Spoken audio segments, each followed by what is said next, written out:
Salut, c'est Cindy, contente de vous retrouver pour une nouvelle vidéo. Alors aujourd'hui, je vous propose un book haul. Je vous présente 15 romans qui s'en vont rejoindre ma belle pile à lire. Ce sont tous des livres que j'aimerais lire dans les prochaines semaines, les prochains mois. Donc finalement, c'est pas mal ma pile à lire du printemps. Évidemment, il risque de s'ajouter d'autres livres au travers, mais en tout cas, ces 15-là, au moment où je vous parle, c'est ceux que j'ai envie de lire. Donc, je vais vous les présenter. En fait, les 6 premiers, ce sont des nouveautés, donc des romans qui sont sortis, je vous dirais, dans les dernières semaines, derniers mois parfois. Ensuite, je vous présente des romans que je me suis procurés en format poche. Et finalement, je vous présenterai des petites trouvailles que j'ai faites en librairie de livres usagés. Donc, commençons tout de suite par les nouveautés. Les dormeurs de nos rues de Julie Etu. Alors, dans ce roman, je pense que c'est une science-fiction. J'irais même jusqu'à dire que c'est une dystopie. Mais là, je suis pas certaine. Je vais attendre de le lire avant de me prononcer. Mais bref, on est avec une jeune femme, Eiji, qui a quitté l'île du Pacifique pour aller étudier en neuropsychologie à l'Université de Montréal.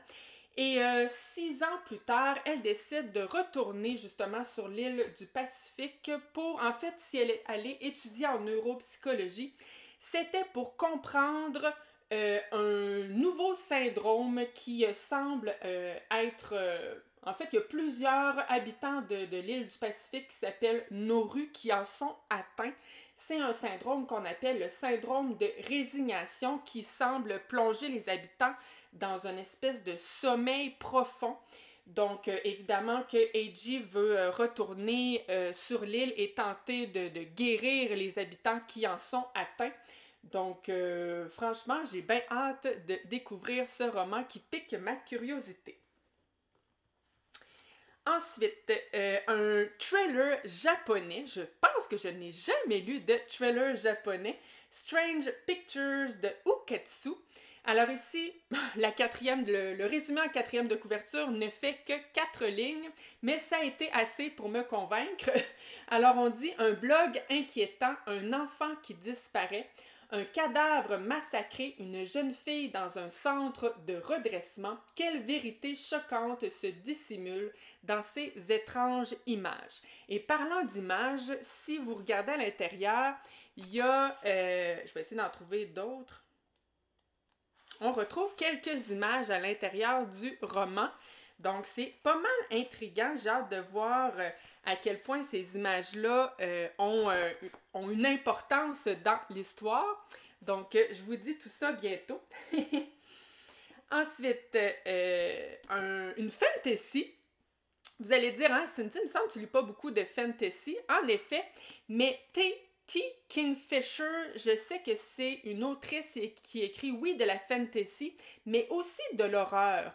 Donc c'est pour ça que j'ai bien envie de la découvrir. Donc ici, ce roman, c'est Nettle and Bone, Comment tuer un prince. Donc, dans ce roman, on est avec la jeune et timide Mara, qui est la cadette d'une famille de 3 sœurs. Sa sœur aînée, elle est morte et la deuxième sœur a été forcée d'épouser le prince Vorling parce que, je sais pas exactement pourquoi, mais ils doivent donner un héritier finalement à ce prince. Mais Mara, justement la cadette, elle voit que ce prince en question est dangereux et cruel. Donc elle, ce qu'elle veut, c'est le tuer avant qu'il ne fasse quoi que ce soit à la deuxième sœur. Parce que je sais pas si ça a été clair ce que j'ai dit, là, mais le prince Vorling avait épousé la sœur aînée. Ensuite, là, il a épousé la deuxième.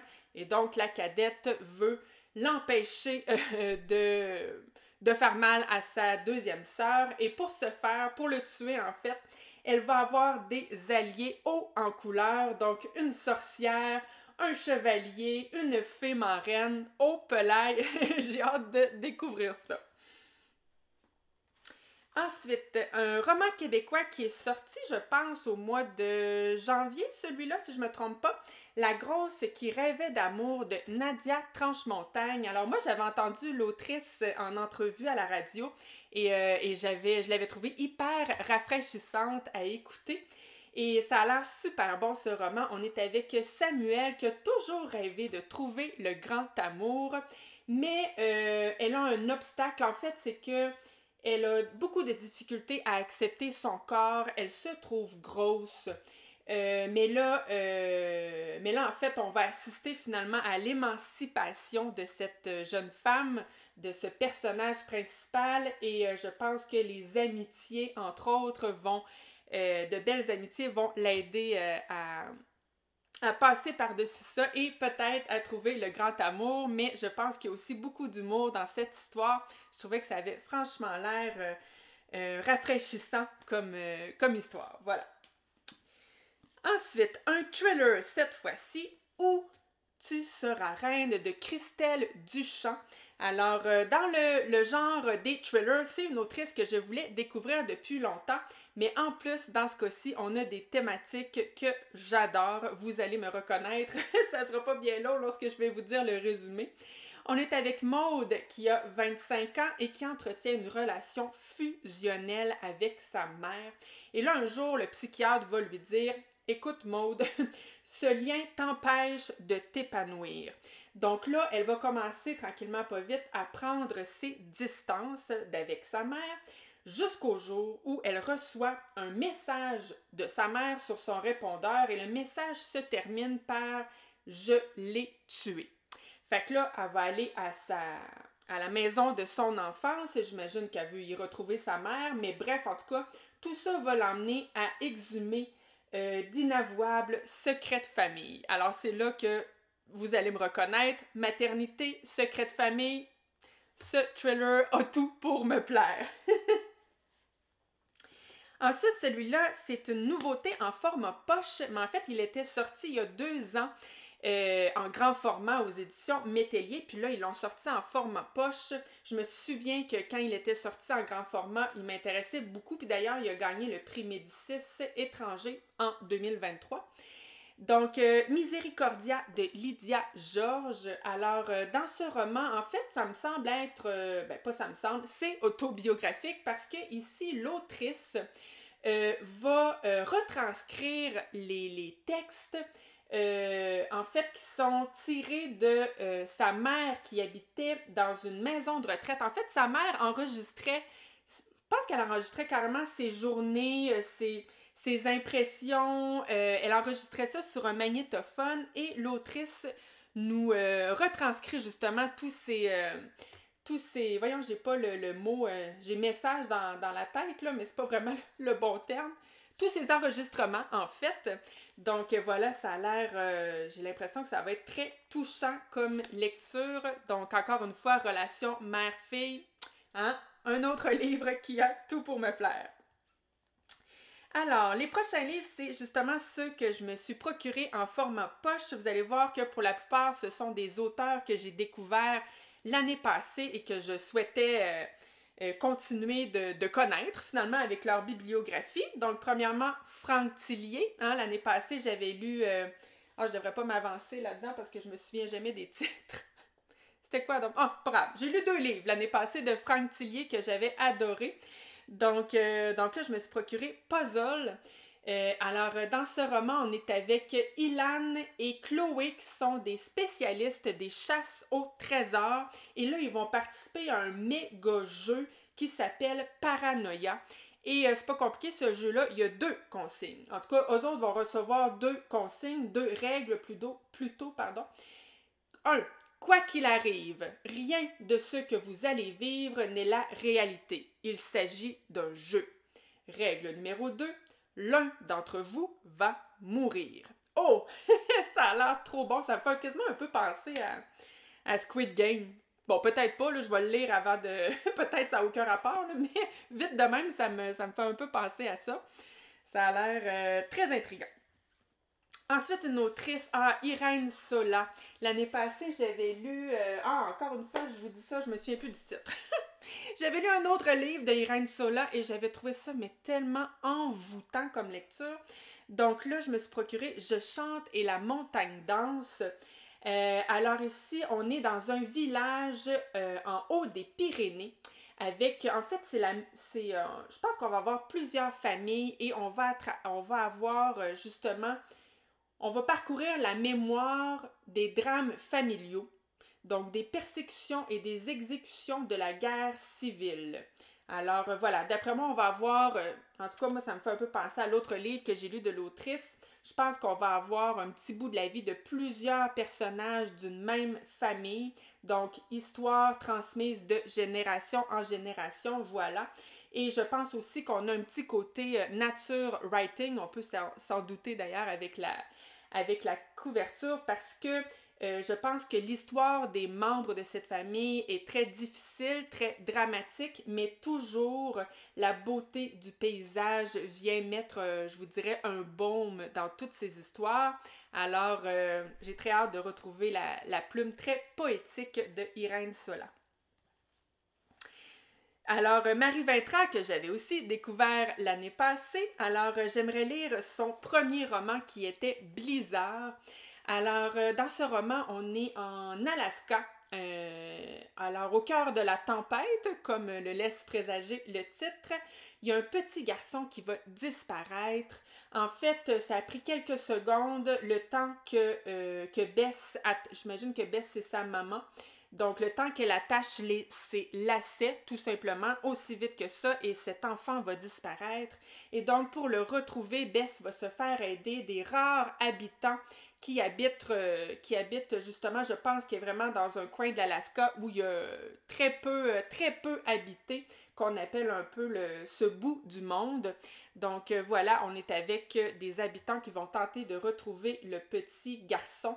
Alors on nous dit une course effrénée contre la mort s'engage. Oh, il y a l'air d'avoir un beau suspense là-dedans. Très hâte de le lire. Un autre, Paolo Cognetti, j'ai lu l'année passée 2 romans de cet auteur et j'ai trouvé sa plume absolument magnifique. Donc, je me suis procuré, je pense, son plus grand succès, Les 8 montagnes, je vous l'ai dit, de Paolo Cognetti. D'ailleurs, il avait gagné le prix Médicis étranger en 2017 avec ce roman. Ici, on retrouve le personnage de Pietro, qui est un enfant de la ville, mais il va déménager avec ses parents au cœur de la montagne. Et là, il va créer un super beau lien d'amitié avec Bruno. Donc, je pense qu'on va nous raconter justement leur relation d'amitié à ces 2 jeunes garçons. Mais on va aussi vivre à travers cette histoire. En fait, on va se rendre compte que le papa de Pietro, qui était taciturne et colérique, va devenir, depuis son déménagement dans la nature, dans les montagnes, il va devenir beaucoup plus attentionné, beaucoup plus passionné, beaucoup plus doux. Donc, encore une fois, dans les derniers romans, la nature prend beaucoup de place. Donc, je pourrais même peut-être faire une petite vidéo sur des romans vous savez, du genre nature writing, pourquoi pas. Alors, donc voilà, très hâte de découvrir ce roman. Ah, cette fois-ci, c'est une autrice que je n'ai pas découvert l'année passée, mais bien en tout début d'année. Sally Rooney, qui, je trouve, j'avais lu Intermezzo et je trouve qu'elle a un don pour parler des relations humaines avec une si belle simplicité. En tout cas, moi, je me souviens encore des personnages et des relations entre les personnages, justement, dans son roman. Alors, j'ai très envie de découvrir cette fois-ci Normal People. Normal People. Alors, dans ce livre, je trouve d'ailleurs que pas la quatrième de couverture, mais la couverture, il me semble que ça me ferait une belle petite lecture estivale. Alors ici, on est avec Connell et Marianne qui ont grandi ensemble en Irlande. Ils vont d'ailleurs commencer une histoire d'amour, leur premier amour aux deux, dans le cas de l'un et de l'autre. Et donc, 1 an plus tard, ils vont être séparés parce qu'en fait, les deux vont étudier à un endroit différent et les deux ne vivent pas la vie universitaire de la même manière, mais pas du tout, parce que Marianne, elle s'épanouit dans sa nouvelle vie d'étudiante, alors que Connell, lui, a beaucoup de mal à s'acclimater à la vie universitaire, justement. Et donc là, je sais pas en fait, est-ce que les deux vont continuer de se voir par-ci, par-là? Est-ce que, je sais pas, ou ça va plutôt être des souvenirs de leur premier amour? Je sais pas, mais voilà, j'ai bien hâte de le découvrir. Je pense que je vous ai dit ça à chaque titre, hein, j'ai hâte de le découvrir. Je m'énerve un peu moi-même, mais que voulez-vous? Alors, là, les 4 derniers, c'est des livres que je viens tout juste de trouver en librairie de livres usagés et je suis bien contente de mes découvertes. D'ailleurs, celui-là, quand je l'ai vu, là, j'ai carrément sauté dessus. Le silence de Dennis Lehane. Hein, j'étais-tu contente de le trouver? Je l'ai trouvé, je l'ai payé genre 3 piastres. Un beau roman dans la collection Totem que j'adore. Un auteur aussi que j'adore. Donc, quelle belle découverte. Alors ici, on est en 1974. Ici aussi, on est en Irlande. Et en fait, Mary Pat, le personnage principal, il y a un soir, en fait, elle est à la maison et sa fille, Jules, qui a seulement 17 ans, ne va jamais rentrer à la maison. Et la même nuit, un jeune noir se fait mortellement percuter par un train dans des circonstances suspectes. Et là, Mary Pat va évidemment tenter de retrouver sa fille. Et là, je pense que finalement, ces deux histoires en question, il va y avoir des liens entre les deux, j'ai bien l'impression. Mais on a un fond historique présent dans ce livre où on a évidemment la ségrégation raciale, ou en tout cas les tensions raciales qui prennent beaucoup de place dans cette histoire. Ouh, ça va être trop bon. Ensuite, une autrice de thriller, je pense qu'elle écrit pas mal toujours des thrillers domestiques, cette autrice, et ça fait longtemps que je voulais la découvrir. J'espère que je suis tombée sur un de ses bons titres. Vous me le direz en commentaire si vous l'avez lu. La belle-mère de Sally Hepworth.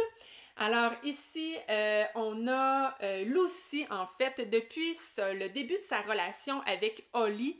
Elle tente de créer des bons liens avec sa belle-mère, mais en fait, il n'y a rien à faire. On se rend compte que Diana, cette belle-mère en question, elle est intraitable, non seulement avec les conjoints de ses enfants, mais avec ses enfants également. Une petite chipie, là, tu sais.